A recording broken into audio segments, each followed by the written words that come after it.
First CM పదవిలో ఉన్నప్పుడు ఏం చెప్పాడంటే 3000 ఇస్తా అన్నాడు. ఎక్కిన తర్వాత సీట్లు ఎక్కిన తర్వాత సంవత్సరానికి 250 పెంచుతా అన్నాడు. అది ఎంత కరెక్ట్? 3000 ఫస్ట్ ఏమన్నాడు? ఫస్ట్ 3000 ఇస్తా అన్నాడు. అలాంటిది ఇప్పుడు అందాక ఏమన్నాడు? మళ్ళీ మొత్తం ఇదైన తర్వాత లాస్ట్లో 3000 ఇచ్చాడు. అది కరెక్టేనా? ఇప్పుడు ముసలోళ్ళు ఉన్నారు, అలా మందులు తెచ్చుకోవాలిగా. ఆ పెన్షన్ వస్తేనేగా మందులు తెచ్చుకునేది.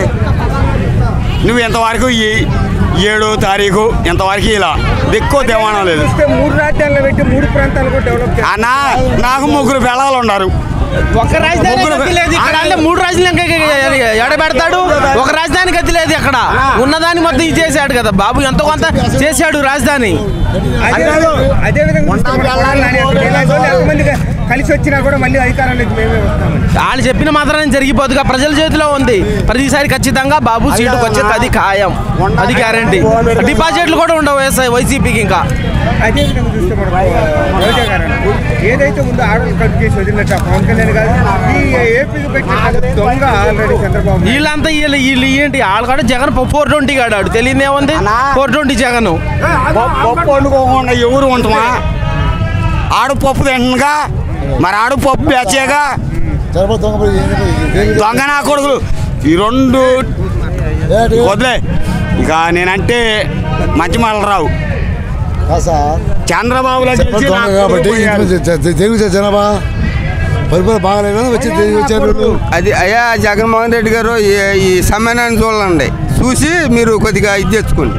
అదేవిధంగా చూస్తే వాళ్ళు ఇంటింటికి పథకాలు ఇస్తున్నారు కాబట్టి పథకాలు అంటే బాబు ఇలేదా? బాబు ఇలేదా? అప్పుడే ఇచ్చిండు. అమ్మఒడి నాన్నఒడి ఇయ్యనా? కాదు, ఏమి ఇచ్చే అంటే అగస్టాం ఇచ్చిందా? అయ్యా పెట్టాడు అంతేగాని.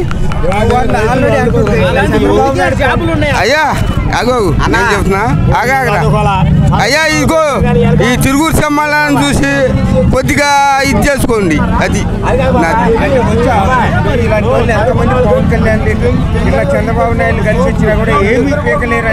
ఏమీ చేయలేరంటే వాళ్ళ వల్ల కాదు. ఏదో మాట అంటారు కానీ ఇది సమ్మేళనం చూడమను ఊడ్చుకొని పోతుంది. ఈ ఆంధ్రప్రదేశ్లో ఒక్క రోడ్డు బాగుందేమో ఒకసారి జగన్మోహన్ రెడ్డి గారిని చూడమాను. ఆయన రోడ్డు యాత్ర చేయమాను, పాదయాత్ర. ఒక్కసారి ఒక రోడ్డు బాగుందని చూడమాను. నేను ఒక డ్రైవర్గా మాట్లాడుతున్నాను. లెగిస్తే రోడ్డు మీద తిరిగేవాడిని. చాలా బళ్ళు ఆగమైపోతున్నాయి. చాలామంది యాక్సిడెంట్లు అయి చచ్చిపోతున్నారు. కానీ ఈ జగన్మోహన్ రెడ్డి గారికి కనికరం లేదు. ఈ రోడ్ల మీద కూడా వ్యవస్థ మీదే కనికరం లేదు ఆయనకి అనేది నేను చెప్తున్నా. అంటే ఆయన అంటాడు ఇంటింటికి పథకాలు ఇస్తున్నాం. ఆ పథకాల గురించి ఎవరికి కావాలండి? రోడ్డు మీద తిరిగేది మేము, లెగిస్తే దేశాలు పట్టుకొని తిరిగేది. డ్రైవర్లు స్ట్రైక్ చేస్తే ఈ రాష్ట్రం నడిచిద్దా? నడవదు. డ్రైవర్లే ముఖ్యం. ఈ రోడ్లు ఒకసారి చూడమను. ఒక కొత్త బండి వచ్చేసి కూడా సీల్ టైర్లు ఉన్న బండి కూడా ఈ రోజు రోడ్డు మీద పంచర్లో ఆగిపోతున్నాం.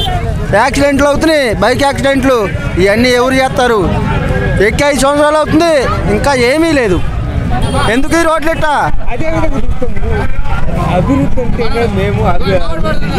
ఏమీ చేయలే ఆయన అభివృద్ధి.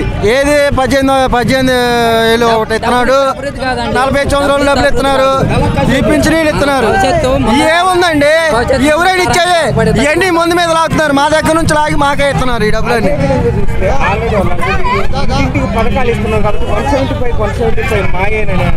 ఒక్కసారి చూపిమానండి ఎక్కడన్నా ఈ ఆంధ్ర రాష్ట్రంలో ఒక ఊర్లో చూపిమానండి. అదేవిధంగా చూస్తే మళ్ళీ రోజా గారు మళ్ళీ బెయిల్ మీద వచ్చాడు. ఆమె గురించి మాకు తెలియదు.